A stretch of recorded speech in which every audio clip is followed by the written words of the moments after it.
आइए आज हम लोग एमसीक्यू के जो क्लास चल रहा था हमारा उसको कंटिन्यू करते हैं।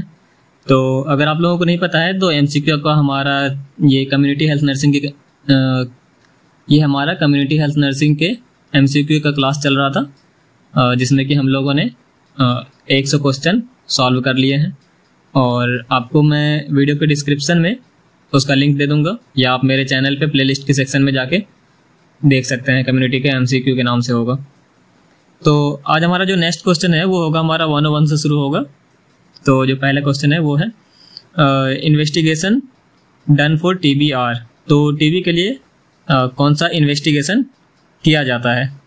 तो हमारा ये Mantoux test, chest x ray, sputum examination, ये तीनों किया जाता है। तो हमारा आंसर होगा D number, all of the above.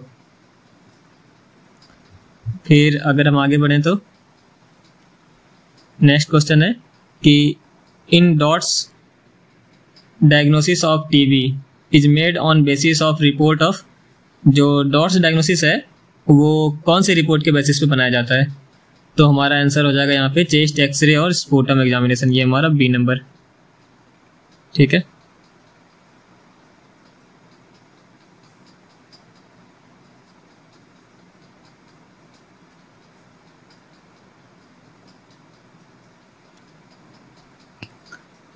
तो हमारा जो क्वेश्चन नंबर नेक्स्ट है वो है लेप्रोसी इज अ। तो जो लेप्रोसी होता है वो क्या होता है? तो लेप्रोसी क्या है? एक बैक्टीरियल डिजीज है। ठीक है, फिर in DOTS all the drug during investigation phase of treatment are given under direct supervision of health worker. Diagnosis of TB is made on the basis of chest X-ray and sputum examination report. Medicine are given to treat TB। तो ये हमारा सारा answer हो जाएगा। तो ये हो जाएगा हमारा आंसर नंबर डी।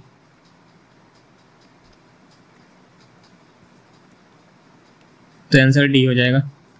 और जैसे जैसे मैं यहाँ क्वेश्चन पढ़ते जाता हूँ, आप क्वेश्चन पढ़ के और साथ में खुद से लगाने का, आंसर लगाने का कोशिश करें, और बाद में मैं जब आंसर बताता हूँ तो उसको मैच कर लें। तो इससे आपका प्रैक्टिस भी हो जाएगा। और जो नहीं समझ में आता है उसके लिए आप कमेंट भी कर सकते हैं, मैं उस क्वेश्चन को और डिटेल में समझा दूंगा। ठीक है, जो अगला क्वेश्चन है 105। तो इसमें है in DOTS patient are grouped in how many categories. जो डॉट्स ट्रीटमेंट होता है टीबी के लिए, तो उसमें जो पेशेंट है उसको कितने कैटेगरी में बांटा जाता है? तो जो हमारा आंसर हो जाएगा वो है 4 कैटेगरी में। The patient that come in category first of DOTS are. जो पहले कैटेगरी में है वो कौन आते हैं? तो जो न्यू स्पूटम सिमर पॉजिटिव टेस्ट, यानी कि जिसका अभी स्पूटम का पॉजिटिव टेस्ट आया है, स्पूटम सिमर टेस्ट करते हैं ना, तो उसमें जो पॉजिटिव रिपोर्ट आता है तो उसका जो पेशेंट होता है उसको फर्स्ट कैटेगरी में रखा जाता है। फिर the patient that come in category second, जो सेकंड कैटेगरी होता है, सेकंड कैटेगरी में कौन आते हैं? सेकंड कैटेगरी में आते हैं relapse cases. The patient that come under category third of DOTS are. जो थर्ड कैटेगरी होता है उसमें कौन से पेशेंट को रखे जाते हैं? तो थर्ड कैटेगरी में जो कम पेशेंट होता है, जो कम इल होता है, यानी जिनका स्पूटम कल्चर मतलब निगेटिव आ जाता है और ज़्यादा सीरियसली नहीं रहते हैं, तो वो पेशेंट आते हैं डॉट्स के अंदर, थर्ड कैटेगरी के अंदर, यानी कि sputum smear negative but not seriously ill patient.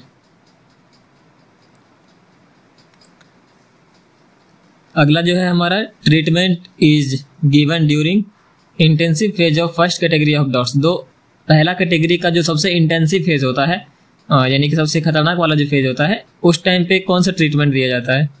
तो इसका आंसर हो जाएगा हमारा ये फर्स्ट नंबर 2HRZE3। ठीक है, ये HRZE जो है ये ड्रग्स का नाम है। 4 ड्रग होते हैं, इन चारों का नाम का ये शॉर्ट फॉर्म है HRZE। तो इसको HRZE3 कहा जाता है। ठीक है, फिर 110 नंबर में treatment given during intensive phase of category 3 of dots. जो कैटेगरी 3 होते हैं तो उसके जो डॉट्स के जो ट्रीटमेंट होते हैं इंटेंसिव फेज में, वो कौन सा होता है? तो वो होगा HRZ, उसमें E नहीं होता है। ठीक है, तो ये एक्चुअली में 4 ड्रग होते हैं और जो लास्ट वाला ड्रग है वो नहीं दिया जाता है कैटेगरी 3 में जो फिर से आते हैं पेशेंट, इसलिए तो इसके ड्रग का नाम आप जरूर याद कर लें, क्योंकि ये हो सकता है कि जो अभी जीएनएम का एग्जाम आने वाला है ना, उसके अंदर भी टीबी के बारे में पूछ ले, क्योंकि कम्युनिटी के अंदर टीबी का प्रोग्राम है एनटीसीपी करके, नेशनल ट्यूबरकुलोसिस कंट्रोल प्रोग्राम।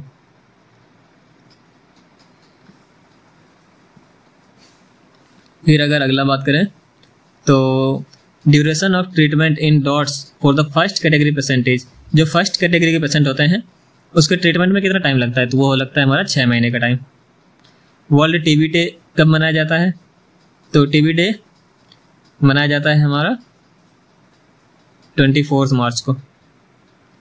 फिर 113 नंबर में number of sputum specimen collected to diagnose tuberculosis in DOTS is, तो कितनी बार स्पूटम को लिया जाता है चेक करने के लिए, तो इसका आंसर हो जाएगा 3 बार, 3 बार लेके चेक किया जाता है।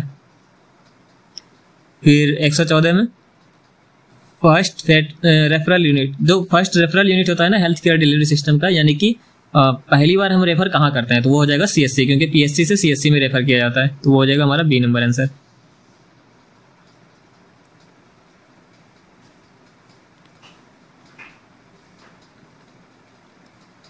अब अगला बात करें तो ESI वाज पास्ड इन, जो ESI होता है वो कब पास किया गया था, तो वो हो जाएगा 1948। फिर हो जाएगा central council of health was constituted in, जो सेंट्रल काउंसिल ऑफ हेल्थ है, अगर आपने हेल्थ केयर सिस्टम पढ़ा होगा तो उसमें सेंट्रल काउंसिल ऑफ हेल्थ आता है, तो उसको कब बनाया गया था, यानी कि कब कॉन्स्टिट्यूट किया गया था, उसको कॉन्स्टिट्यूशन में कब लाया गया था, तो उसका आंसर हो जाएगा हमारा 1952 में लाया गया था। ठीक है। The national water supply and sanitation program was started in, water supply और सैनिटेशन प्रोग्राम है ये कब शुरू किया गया था, तो ये हो जाएगा हमारा 1953 में शुरू किया गया था।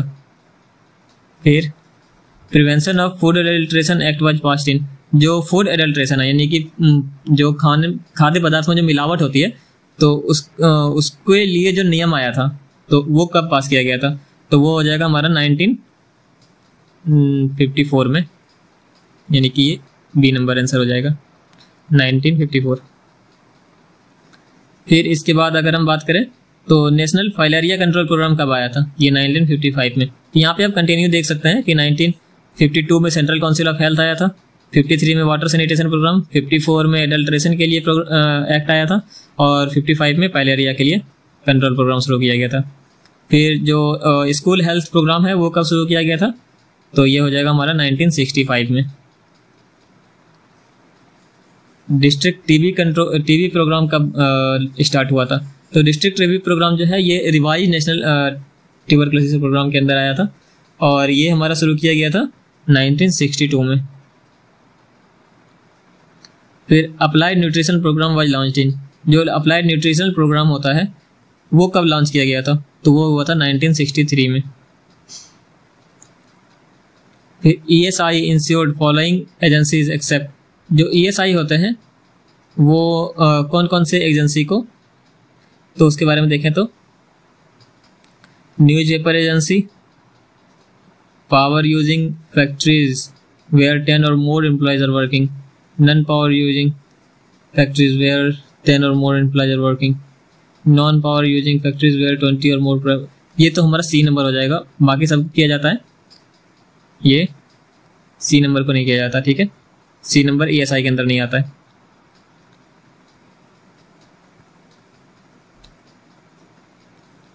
फिर अगर हम बात करें तो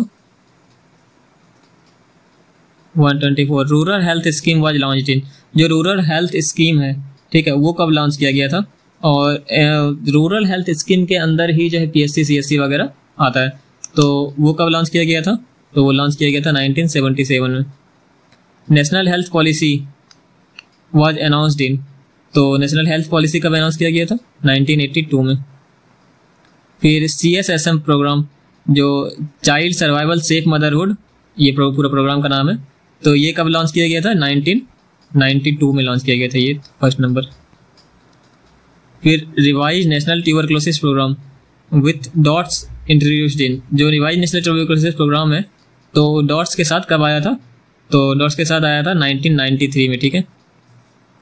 फिर RCH प्रोग्राम यानी कि रिप्रोडक्टिव चाइल्ड हेल्थ प्रोग्राम, ये कब लॉन्च हुआ था? ये हो जाएगा हमारा 1997 में। यहाँ पे बहुत सारे जो डेट्स हैं, इंपॉर्टेंट डेट्स हैं, इसको याद रख लीजिए क्योंकि एग्जाम में 1 नंबर के क्वेश्चन में पूछ लिया जाता है आराम से। फिर अगर 129 की बात करें तो the multipurpose workers scheme was launched इन, दो मल्टीपर्पज वर्कर स्कीम ये कब लॉन्च किया गया था? ये हो जाएगा हमारा 1970s में लॉन्च किया गया थे, 70 में। Source of vital and health statics are, sources of, जो सोर्स क्या होते हैं वाइटल और हेल्थ स्टैटिक्स के, जब आप डेमोग्राफी वाले चैप्टर है उससे ये क्वेश्चन है कि अगर आपने डेमोग्राफी वाला चैप्टर पढ़ा होगा GNM के 3rd ईयर में कम्युनिटी में, तो वो है कि इसका सोर्स क्या क्या है, तो health survey, registration of birth and marriages, census, तो इसका ऑल ऑफ द अबव, सारे जगह से डाटा लिया जाता है स्टैटिक्स के लिए। फिर number of live birth during a year per 1000 estimated mid year population is known as, तो लाइव बर्थ है तो फिर ये क्या हो जाएगा, बर्थ रेट हो जाएगा। फिर number of live birth during a year per 1000 women in reproductive age group is known as, तो ये हो जाएगा हमारा general fertility rate. General fertility rate में जो वुमेन के पॉपुलेशन पे निकाला जाता है। फिर अगर ये वाला आपको क्वेश्चन नहीं समझ में आ रहा है डेमोग्राफी से रिलेटेड, तो इसका जो है मैं, अगर आप कमेंट करेंगे तो मैं इस पे वीडियो बना दूंगा। फिर 133 की बात करें, a sub centre covers a population of, जो सब सेंटर होता है वो कितना पॉपुलेशन कवर करता है, तो वो होता है 3000 से 5000, 20000 से 30000 CSC होता है,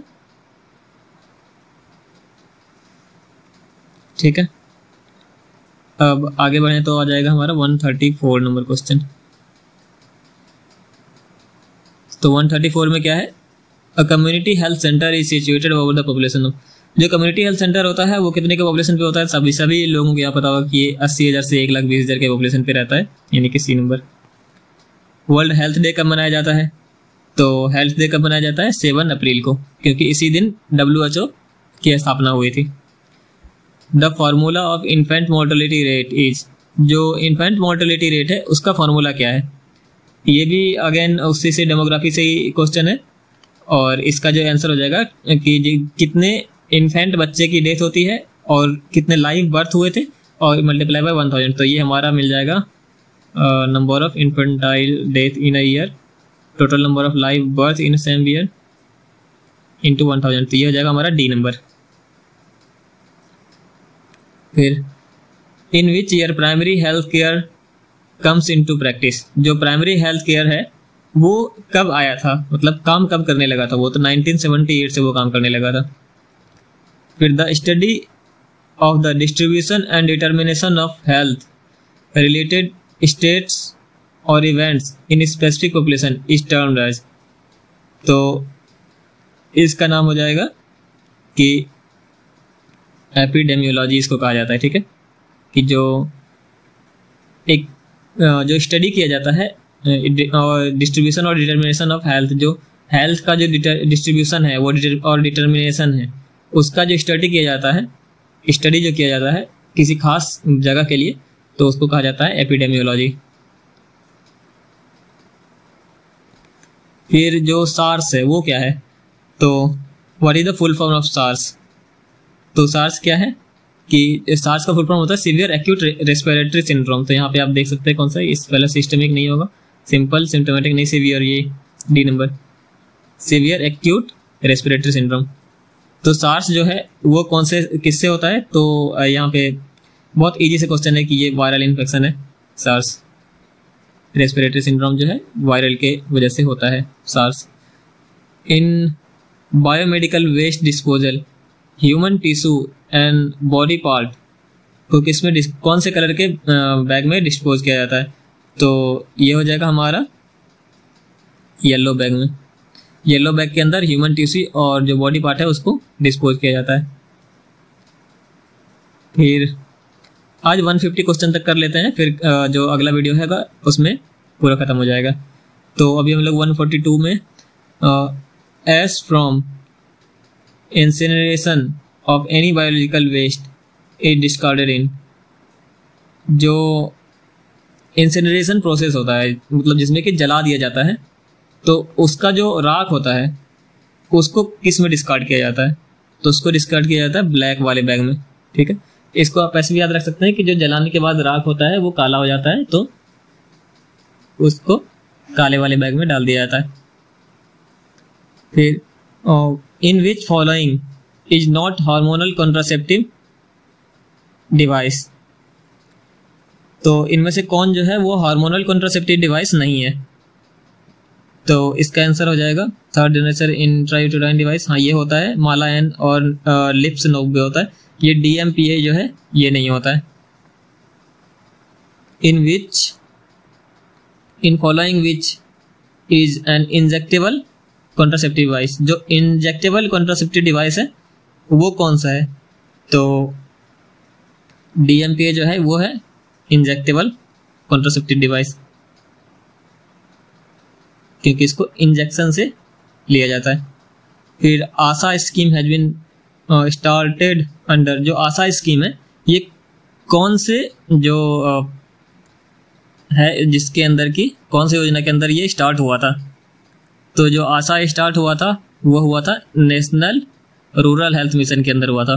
ठीक है, NRHM के अंदर। फिर what is the full form of ASHA, जो आशा है उसका जो है वो फुल फॉर्म क्या होता है? तो आशा का फुल फॉर्म होता है एक्रीडिएटेड सोशल हेल्थ एक्टिविस्ट। तो इसमें से आप खोज सकते हैं कहाँ पे है, अगर कुछ गलत लगा दो तो आप देख लीजिएगा। वैसे ये D नंबर होगा शायद, एक्रीडिएटेड सोशल हेल्थ एक्टिविस्ट, हाँ यही होगा।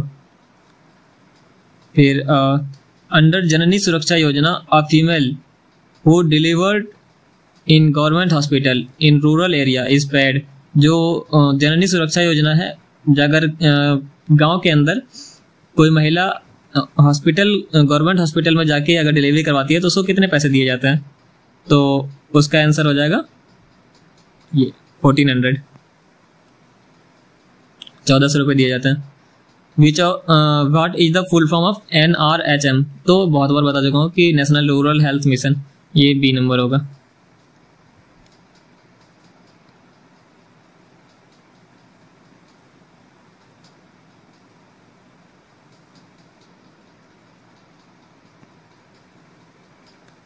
Headquarter of UNICEF is situated at, जो यूनिसेफ है उसका हेडक्वार्टर कहाँ है?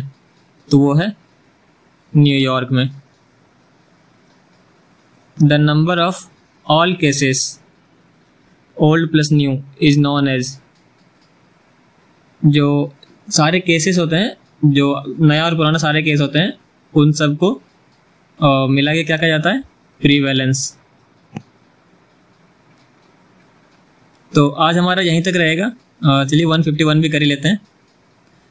Personal contacts and home visit are the example of, जो पर्सनल कॉन्टैक्ट और होम विजिट है वो किसके एग्जाम्पल हैं? तो individual approach of health communication, तो ये उसी के एग्जाम्पल हैं। तो आज हमारा वीडियो यहीं तक रहेगा। और आप लोगों को पता है कि यहाँ पे हमारे 151 क्वेश्चन अभी तक में कंप्लीट हो चुके हैं 3 वीडियो के अंदर, ये तीसरा वीडियो है। और बाकी 2 वीडियो नहीं देखा है तो आप इस वीडियो के बाद जाके ज़रूर देख लें, आपको डिस्क्रिप्शन में या नहीं तो पिन कमेंट में लिंक मिल जाएगा। तो अब मिलते हैं जल्दी ही किसी और वीडियो में। और आप लोगों को अगर कोई स्पेशल टॉपिक के बारे में डिस्कस करवाना है तो हम लोग उसको डिस्कस कर सकते हैं, आप कमेंट कर देंगे उसके बारे में। तो धन्यवाद इतना समय देने के लिए।